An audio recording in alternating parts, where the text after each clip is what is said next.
It's the 23rd day of February 2014, a historic day in Uganda. We'll have the details of that in this very comprehensive bulletin. The country, this is KTN Prime. Indeed, many thanks for joining us, and that is what we will be highlighting tonight.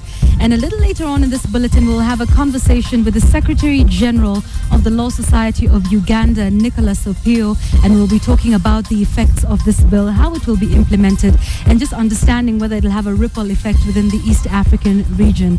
And so that is exactly where we begin tonight in Uganda, where President Yoweri Museveni has defied international pressure and signed into law the controversial anti-gay bill that outlaws all forms of same-sex relationships in Uganda. Now, the stringent law that stipulates a maximum sentence of life in jail will also net Ugandan nationals committing the homosexual acts in foreign countries. KTN's Angel Katusia has details of the law that has been termed as inhuman by a section of Western countries.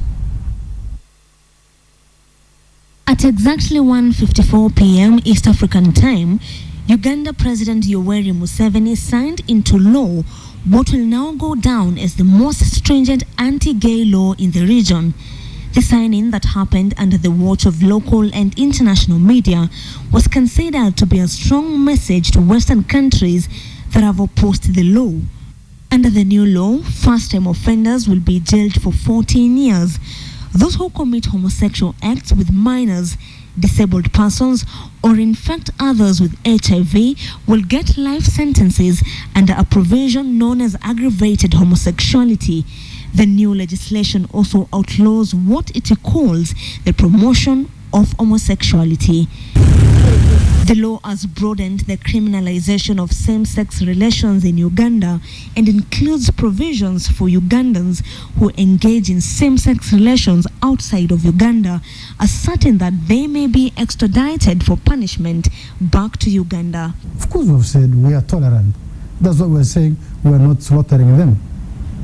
That's what we're saying. Let them come and we help them to come out of this unfortunate situation. Museveni had previously rejected the bill, saying that there were other ways to address what he termed as abnormal behavior, adding that life imprisonment was not the solution. However, after consultation with medical experts who claim that homosexuality is not genetic but a social behavior, Museveni changed his mind. U.S. President Barack Obama had warned that enacting the bill would affect relations between the two nations, but that has not stopped Museveni. Tell me, if the entire world was homosexual, what would happen? If they went around recruiting all Ugandans to become homosexuals, what would happen? Common sense. This is wrong. The Ugandan law came in the wake of a debate that spread to Kenya about the place of gays in society.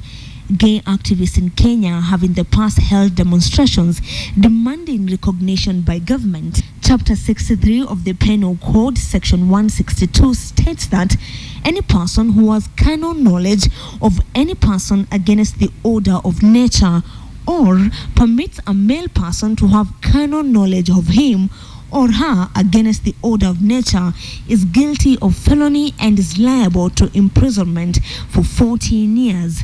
Section 165 further states that any male person who, whether in public or private, commits any act of gross indecency with another male person or procures another male person to commit any act of gross indecency with him or attempts to procure the commission of any such act by any male person with himself or with another male person, whether in public or private, is guilty of felony and is liable to imprisonment for 5 years. In Africa, the southern region of Somalia, Sudan, Mauritania, and northern Nigeria all have death penalties for acts of homosexuality. A death penalty clause was removed in the Ugandan law in the wake of international pressure. Angel Katusia, KTN.